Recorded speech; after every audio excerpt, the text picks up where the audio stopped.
Hello বন্ধুরা, কেমন আছো তোমরা সবাই? আশা করি অনেক অনেক ভালোই আছো।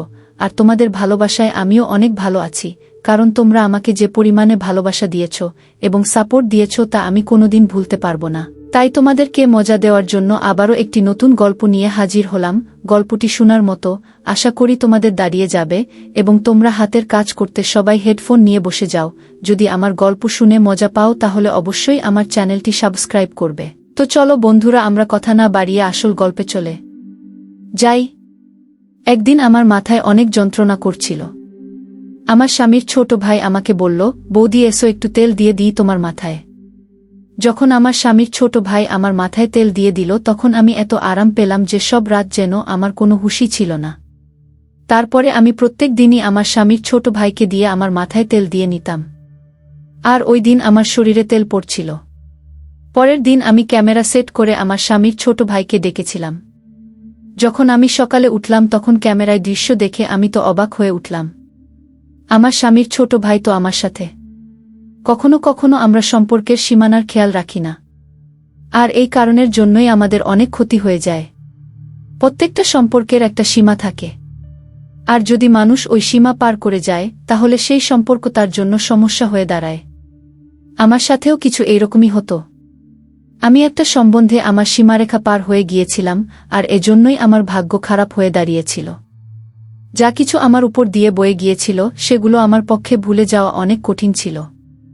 গত কয়েকদিন ধরে আমার মাথা যন্ত্রণায় যেন শেষ হয়ে যাচ্ছিল, আর কোনো ওষুধে কাজও করছিল না। আমার রাতের বেলায় ঘুম না হওয়ারই সমান ছিল। আমি সব রাত জাগতাম আর ঘরের মধ্যে এখান থেকে ওখানে ঘুরে বেড়াতাম, বা নিজের বিছানাতে এপাশ ওপাশ করতাম। আবেগের কষ্ট আমাকে পাগল করে দিত, এজন্য আমার মাথায় যন্ত্রণা হতে থাকত। আমার স্বামীর ছোট ভাই পঙ্কজ, যে কিনা বয়সে আমার থেকে ছোট ছিল, সে আমার অনেক খেয়াল রাখত। আর আমরা দুইজনে বেশ ভালোই ছিলাম। আমি ভুলেই গিয়েছিলাম যে আমার স্বামীর ছোট ভাই আর বৌদির সম্পর্ক ঠিক কিরকম হয়। অনেক রাত অবধি সে আমাকে জেগে থাকতে দেখত। একদিন আমার কষ্ট দেখে বলতে থাকলো, বৌদি আমি তোমার মাথায় তেল দিয়ে দিচ্ছি, তোমার যন্ত্রণা এক্ষুনি ঠিক হয়ে যাবে। তার কথা শুনে আমি হেসে দিলাম। আমার মনে হলো যে সে এমনিই বলছে। আমি বললাম, আচ্ছা ঠিক আছে দাও। সে তেল নিয়ে আসলো আর আমার মাথায় ভালোভাবে দিয়ে দিল। তার সাথে সে তার সব দিনের গল্প আমাকে শোনাতে থাকল। তার আঙ্গুলের দ্রুত তেল দেওয়া আমাকে ভীষণ আরাম দিচ্ছিল। আমার রোজ রাতে চা খাবার অভ্যাস ছিল। পঙ্কজ আমার জন্য চাও নিয়ে আসলো নিজের সাথে করে। তেল দেওয়ার পরে আমি পঙ্কজের সাথে চা খেলাম আর শুয়ে পড়লাম। আমার এমন ঘুম আসলো যে আমি একেবারে সকালবেলা উঠলাম। সত্যিকারের পঙ্কজের তেল দেওয়াতে এত যেন জাদু ছিল। আমি অনেক বেশি আরাম অনুভব করছিলাম। অনেকদিন পরে আমার এরকম গভীর ঘুম আসলো।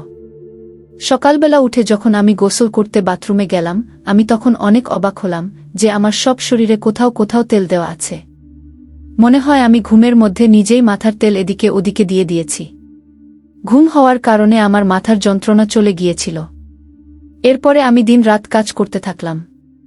আমার বিয়ের 1 বছর পার হয়ে গেছে, আর এই 1 বছরে আমি অনেক ভালোভাবে পার করেছি। যখন আমি এই বাড়িতে বউ হয়ে আসলাম তখন আমার স্বামীর ছোট ভাই পঙ্কজ এর মাত্র 16 বছর বয়স ছিল। পঙ্কজের মধ্যে অনেক বেশি পাগলামো ছিল, আর সে একদম আমার ছোট ভাইয়ের মতোই ছিল। আমার স্বামী আমাকে বলেছিল যে তার বাবা অনেক তাড়াতাড়ি এই পৃথিবী থেকে চলে গেছে, যার জন্য পঙ্কজ তার বাবার ভালোবাসা পায়নি। তার মাও পঙ্কজের উপর আর ঘরের উপর অনেক কম কাজ করতেন, আর আমার স্বামী আকরাম এখানে তো থাকতই না। এজন্য আকরম আমাকে বলেছিল যে এখন সব থেকে বেশি আমি যেন পঙ্কজের খেয়াল রাখি। আমি তাকে কথা দিয়েছিলাম যে পঙ্কজকে একদম নিজের বাবুর মতো রাখব, আর আমি আমার কথা সব বলেছিলাম। আমার স্বামী আকরম অন্য শহরে চাকরি করত, আর সে মাসের 4 দিনের জন্য বাড়ি আসত।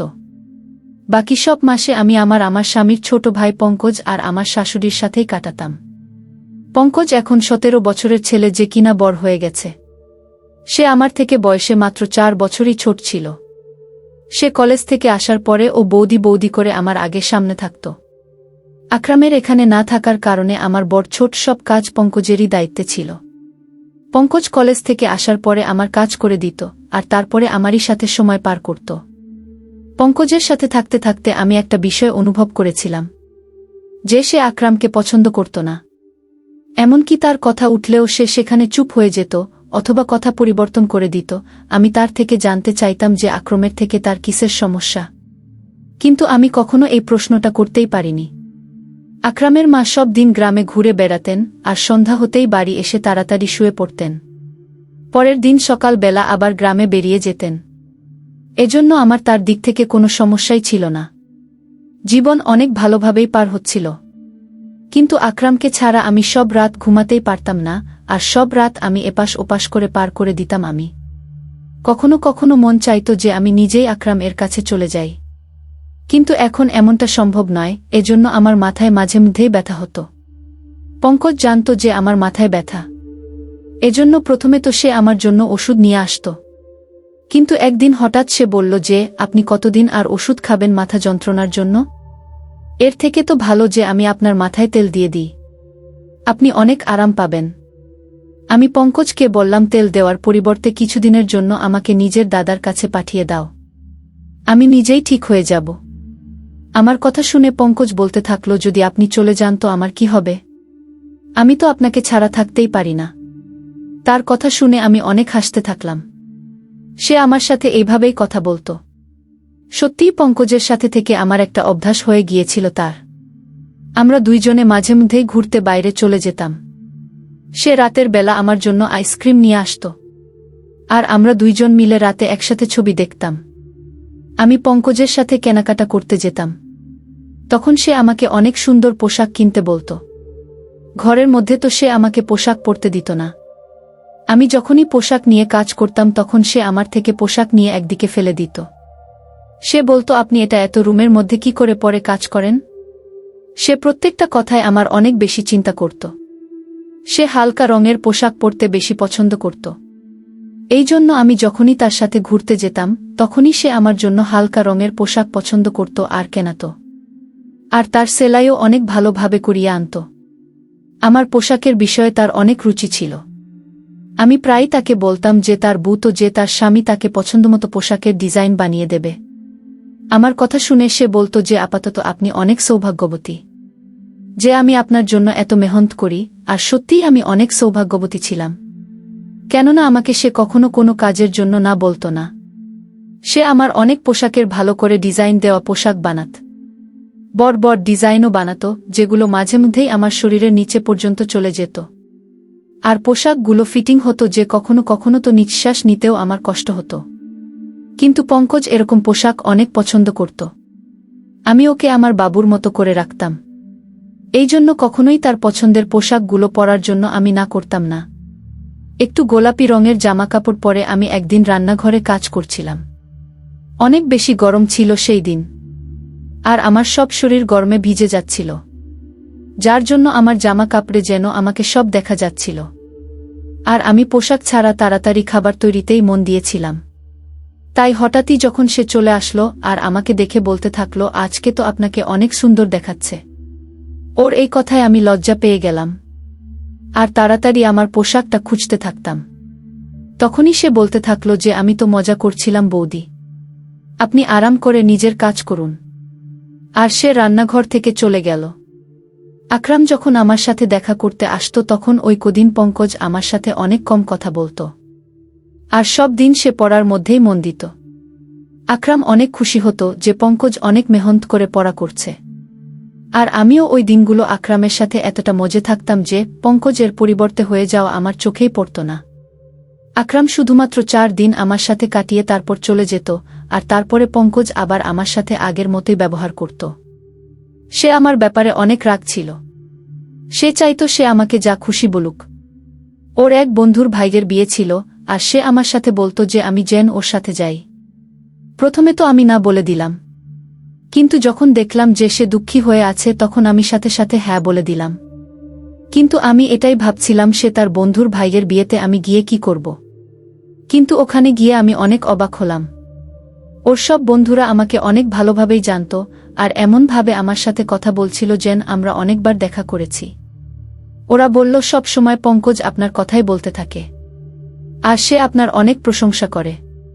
তারা সবাই আমার সাথে আবার দেখা করার জন্য বায়না করতে থাকল, ইচ্ছা প্রকাশ করতে থাকল। আমি ফেরার সময় আমি পঙ্কজকে বললাম যে তুমি তোমার বন্ধুদের আমার ব্যাপারে কি কথা বলেছ, যে সবাই আমাকে এত ভালোভাবে চিনেছে। পঙ্কজ বলতে থাকল যে আপনিই তো আমার সবকিছু, আমি তো সবসময় আপনার কথাই বলতে থাকি। ওই সময় পঙ্কজের কথার মানে আমি বুঝতে পারিনি, কিন্তু যেই দিন আমি তার ওই কথার মানে বুঝতে পারি, আমার পায়ের তলা থেকে মাটি সরে গিয়েছিল। পঙ্কজ রোজ রাতে আমার মাথায় তেল দিয়ে দিত, আর আমি আরাম করে ঘুমিয়ে যেতাম, কিন্তু যখন আমি আমার শরীরে পরের দিন তেলের দাগ দেখতাম, আমি অবাক হয়ে যেতাম। আর এই জন্যই একদিন আমি ঘরের মধ্যে ক্যামেরা সেট করে দিয়েছিলাম, আর পঙ্কজকে দিয়ে তেল দিয়ে নিলাম আমার মাথায়। তেল দিয়ে নেওয়ার কিছুক্ষণের মধ্যেই আমি প্রত্যেকবারের মতো ঘুমিয়ে পড়লাম, আর সকালবেলা উঠে যখন ক্যামেরার রেকর্ডিং দেখলাম তো আমার নিঃশ্বাস যেন বন্ধ হয়ে যাচ্ছিল। আমি ভাবতেও পারিনি যে পঙ্কজ আমার সাথে এরকম করতে পারে। আমি তো পঙ্কজকে অনেক বেশি ভরসা করেছিলাম, আর তাকে আমি নিজের ছোট ভাই ভাবতাম, কিন্তু সে তো আমার স্বামীর ছোট ভাই হয়ে বৌদির সম্পর্কের সম্মান রক্ষা করতে পারল না। ভিডিওতে পঙ্কজ আমার ভালোভাবে তেল দিয়ে দিচ্ছিল, আর তারপরে সে আমার জন্য চা বানিয়ে আনল, আর চা খাওয়ার পরে পঙ্কজ ঘর থেকে বেরিয়ে গিয়েছিল, আর আমি ঘুমানোর জন্য শুয়ে পড়েছিলাম। কিছুক্ষণ পরে আমার এত গভীর ঘুম এসে গেল, তখন পঙ্কজ দ্বিতীয়বার দরজা খুলে ঘরে আসলো, আর আমি দরজা খোলার আওয়াজেতেও উঠিনি। সে ঘরে আসার পরে ঘরের দরজা বন্ধ করে দিল, আর আমার কাছে চলে আসলো। এরপরে আমি যা কিছু দেখলাম আমি নিজের চোখে বিশ্বাস করতে পারিনি। পঙ্কজ কিছুক্ষণ তো চুপচাপ বসেছিল, আমাকে সে দেখছিল। এরপর সে নিজের হাত দিয়ে আমার শরীরে দিতে থাকল। সে তার মোবাইল ফোন বের করে আমার অনেক ছবি উঠালো, আর তারপরে সে আস্তে আস্তে আমার শরীর থেকে পোশাকগুলো সরালো। তেলের সেই শিশি যেটা সে দেওয়ার জন্য এনেছিল সেটা ঘরের মধ্যেই রাখা ছিল। সে নিজের হাতে তেল নীল আর আমার শরীরে দিতে থাকল। আমি মাথা ঘুরে ওর সামনেই পড়েছিলাম, আর সে আমার শরীরে নিজের হাত দিচ্ছিল। কিছুক্ষণ পরে আমাকে আদর করতে শুরু করল, আর তারপরে সে নিজের সব সীমারেখা ছাড়িয়ে গেল। সে আমাদের মধ্যে দাঁড় করানো সমস্ত দেওয়ালকে ভেঙে দিয়েছিল। সে আবেগ সামলাতে না পেরে এতটাই এগিয়ে গেল যে কয়েক ঘন্টা পর্যন্ত সে আমার সাথে ছিল। আমি তার সামনে গানহীন অবস্থায় ছিলাম। বেশ কয়েক ঘন্টা আমার সাথে কাটানোর পরে ও যেভাবে এসেছিল সেভাবেই ফেরত চলে গেল। সে আমার মান সম্মান অনেক খারাপভাবে নষ্ট করে গেল, আর এটা দেখে আমার মন পর্যন্ত কেমন করে উঠল। আমি তো তাকে নিজের ভাই ভাবতাম, এজন্য তার সাথে এত ভালোভাবে থাকতাম, কিন্তু আমি কখনো জানতেই পারিনি যে ওর চলাফেরা খারাপ ছিল। আমি আমার ঘরে বন্ধ ছিলাম, যখন সে কলেজ থেকে আসলো সে সোজা আমার ঘরে চলে আসলো। একদম আমার কাছে বসে বলতে থাকলো, বৌদি কি হয়েছে, তোমার শরীর ঠিক নেই? আমি অনেকভাবে তার দিকে তাকালাম, আর ক্যামেরার রেকর্ডিং তার দিকে দিলাম। সেটা দেখে সে কিছুক্ষণের জন্য তো চুপ হয়ে গেল। এরপরে সে যা বলল সেটা শুনে আমার শরীরে কি যেন বয়ে গেল। সে হঠাৎ করেই নিজের ভালোবাসার কথা আমাকে বলতে থাকল। সে বলতে থাকল চিরদিনই ভালোবাসার জন্য অভাব বোধ করত সে। যখন আমি তার দিকে মন দেওয়া শুরু করলাম তখন তার ভালো মনে হতে থাকল। সে বুঝতে পারল যে তার জীবনের কেউ এমন আছে যে তাকে ভালোবাসে। ও বলছিল যে এবার ও আর আমার থেকে দূরে যেতে পারে না, আর এই জন্যই তার চোখে তার বড় দাদার অস্তিত্ব শেষ করতে যাচ্ছিল।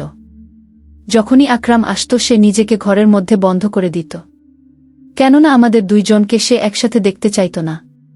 আকরামকে তো সে এভাবেই প্রথম থেকেই ঘৃণা করত, কেননা আকরামের বাবা আকরামকে অনেক ভালোবাসত, আর এই পৃথিবী থেকে চলে যাওয়ার আগে উনি এই ঘরটাও আকরামের নামে লিখে দিয়েছেন। আমার আর আকরামের থাকাটা তার মনে কাটার মতো মনে হতো। তাই যখনই আমার জন্য সে কেনাকাটা করত সে ইচ্ছে করেই আমার জন্য এই ধরনের পোশাক কেনাতো যাতে আমাকে সে পরিষ্কারভাবে দেখতে পারে। সে হালকা রং পছন্দ করত না, বরং হালকা রঙের মধ্যে দিয়ে উকি দেওয়া আমার শরীরটা তাকে কাছে জানত। সে বলত যে সে সৌন্দর্যে আহত হয়েছে, সে শুধু আমাকে পেতে চাইত। সে নিজের আবেগকে কাবুতে রাখতে পারছিল না যখন সে আমাকে রাতভর জাগতে দেখত। এই কথাটা তাকে অনেক একটা ফেলত যে আমি তার দাদার কথা ভেবে জেগে আছি। ওর ইচ্ছা ছিল আমি যেন তার জন্য জেগে থাকি আর জীবনভর যেন তার সাথে থাকি। সে নিজের দাদার থেকে আমাকে আলাদা করতে চেয়েছিল আর নিজের কাছে আনতে চাইত। এই জন্য সে আমার মাথায় তেল দেওয়া শুরু করে যাতে আমি আরাম পাই, আর সে আমার চায়ে ঘুমের ওষুধ মিশিয়ে আনত। আর যখন তার বিশ্বাস হতো যে আমি গভীরভাবে ঘুমিয়ে গিয়েছি তখনই সে আমার ঘরে চলে আসত আর নিজের ইচ্ছা মিটিয়ে চলে যেত। সে নিজের বন্ধুদেরও ওই কথাটা বলেছিল যে সে আমাকে ভালোবাসে। আর ওর বন্ধুরাই ওকে এই ধরনের পরামর্শ দেয়া। পঙ্কজ আর তার বন্ধুরা অনেক বড় হয়েছে, এই জন্য তারা ঠিক আর ভুল কি সেটা বুঝতে পারত না। আমার মান সম্মান নিয়ে বসেছিল সে। পঙ্কজের কথা শুনে তো আমার চোখ দিয়ে পানি বেরিয়ে আসলো। সে এই সমস্ত করে ফেলেছিল আর আমি ছিলাম তার দাদার বউ। আর সে আমার বিছানা পর্যন্ত এসে গেছিল। আমি লজ্জায় পানি হয়ে যাচ্ছিলাম। আমি ঘৃণায় পঙ্কজের দিকে তাকালাম। তখন সে আমার সামনে বসে পড়ল আর বলতে থাকলো সে শুধু আমাকে ভালোবাসে আর আমার ঘৃণা ওকে শেষ করে ফেলবে। বাবার ছেড়ে চলে যাওয়ার সাথে সাথে সে নিজের মায়ের অদ্ভুত উদাসীন মেনে নিতে পারেনি। সে বলতে থাকলো তার মাও কখনো তার আবেগ আর তার ইচ্ছের খেয়াল রাখত না। তার পরিবর্তে তার মা সব গ্রামে ঘুরে বেড়াত, আর তাই সে সব সময় একাকিত্বের শিকার হয়েছিল। যখন আমি এই বাড়িতে আসলাম তখন তার একাকিত্ব দূর হল, সে নিজে নিজেই আমার সাথে মিশে গিয়েছিল। আমি পঙ্কজকে মার দিয়ে আমার সামনে থেকে সরিয়ে দিলাম। আমি তার মুখ দেখতে চাইছিলাম না। সে আমার সাথে যা করেছে আমি তাকে কখনোই ক্ষমা করতে পারতাম না। আমি জানতাম এতে সব ভুল পঙ্কজের ছিল না। সে সত্যিই সম্পর্কের জন্য শেষ হয়ে যাচ্ছিল। আর আমাকে পেয়ে সে সীমানা ভুলে গিয়েছিল। আর আমিও তাকে কখনো ঠিক আর ভুল কোনটা তা বলিনি। সে যখনই আমার জন্য পোশাক সেলাই করাতো তখন আমি সেটা ওর পছন্দ ভেবে মেনে নিতাম। আমি পোশাক ছাড়াই তার সামনে ঘরে ঘুরে বেড়াতাম। আমি তাকে নিজের ছোট ভাই অবশ্যই ভাবতাম, কিন্তু বাস্তবে সে তো আমার ছোট ভাই ছিল না। তার আর আমার সম্পর্ক ছিল বৌদির। আর আমি এই ব্যাপারটাই খেয়াল করিনি। আজকালকার দিনে যেখানে 13 বছরের বাবুরাও সব কথাই জানতে পারে, আমি কি করে ভেবে নিলাম যে আমার 17 বছরের পঙ্কজ একটা ছোট বাবু হবে। আমি তাকে বললাম এটাই ভালো হবে যে তুমি আমার থেকে দূরত্ব বজায় রাখো, আর আমাকে নিজের চেহারাও দেখাবে না। আমার পক্ষে এবার তার সাথে একই ছাদের নিচে থাকা অনেক কষ্ট হয়ে গিয়েছিল। সে বলতে থাকলো যে এই কথাটা যেন তার দাদাকে আমি না বলি। আমার মধ্যে তো নিজে থেকেই এতটা ক্ষমতা ছিল না যে আমি আকরামকে এত বড় সত্যিটা বলবো। সে অনেক লজ্জিত ছিল আর সে নিজের ঘরে চলে গেল। কিন্তু আমি নিজের নজরেই নেমে গিয়েছিলাম। আমি সাথে সাথে আকরামকে ফোন করলাম। তাকে বললাম আমি এবার তাকে ছাড়া থাকতে চাই না। হয় সে নিজে এখানে চলে আসুক আর না হয় আমাকে তার কাছে ডেকে নিক। আমার কথা শুনে আকরাম প্রথমে তো অবাক হয়ে গেল যে আমার হঠাৎ করে কি হলো। কিন্তু যখন আমি বারবার বলতে থাকলাম তখন সে বলল সে তাড়াতাড়ি আমাকে তার কাছে ডেকে নেবে। সে কিছু সময় চাইছিল যাতে আমার থাকার সে ব্যবস্থা করতে পারে, আর নিজের মায়ের সাথেও সে সেই বিষয়ে কথা বলবে। আমি আকরামকে বললাম যে সে 15 দিনের ভেতরে যেন আমাকে ডেকে নেয়, না হলে আমি চিরজীবনের জন্য ঘর ছেড়ে চলে যাব। আকরাম আমাকে কথা দিল যে সে 15 দিনের মধ্যেই আমাকে নিজের সাথে নিয়ে যাবে। আমি এই 15 দিন নিজেকে ঘরের মধ্যে বন্ধ করে কাটিয়েছি। আমি সেসব ভুলে যেতে চাইতাম। আমার শাশুড়ির এখনো পর্যন্ত ঘরের সম্পর্কে কোনো ধারণা নেই। তার নিজের ঘরের থেকে বেশি পাড়ার চিন্তা থাকে। যদি সে অন্যের খোঁজে না থেকে নিজের সন্তানের খেয়াল রাখত তাহলে পঙ্কজ এরকম করত না। সে শিকার হয়ে নিজের রাস্তা থেকে হারিয়ে গিয়েছিল। প্রত্যেকটা সম্পর্কের একটা সীমা থাকে, আর আমি আমার আর পঙ্কজের সম্পর্কের সেই সীমাটা ভুলে গিয়েছিলাম।